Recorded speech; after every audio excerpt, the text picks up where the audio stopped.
Какую профессию выбрать? В Алданском политехникуме состоялся форум для старшеклассников. Работа форума включала профориентационную площадку и ознакомительные экскурсии. Со спецификой рабочих профессий, а также с их востребованностью сегодня ознакомились наши алданские коллеги.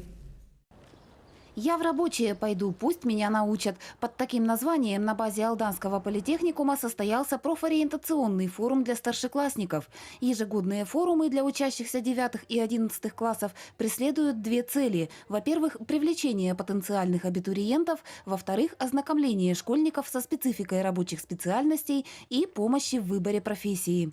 Мы проводим диагностику профориентационной направленности, когда они могут узнать, какой они типа профессии, какой, например, они там определенные свои заданности, способности, да. И плюс, конечно же, они могут же повстречаться с нашими преподавателями, мастерами производственного обучения. Работа форума началась с профориентационной площадки. Хозяева-студенты рассказали юным гостям о профессиях, которые можно освоить в техникуме.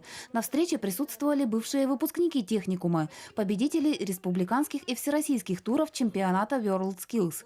Форум 2019-го отличала массовость. Профориентационные мероприятия собрали небывалое количество школьников. Хочу узнать, чему здесь можно обучиться, что можно, какую профессию хорошую знать.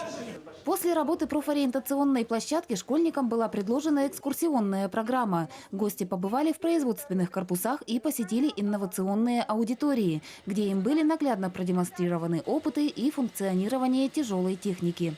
Мне кажется, стоит сюда идти учиться, потому что тут есть новые полезные профессии. Я считаю, что открытие лаборатории – это очень здорово. Я сама, получается, студентка 2-го курса лаборанта-эколога, и мне очень нравится здесь учиться.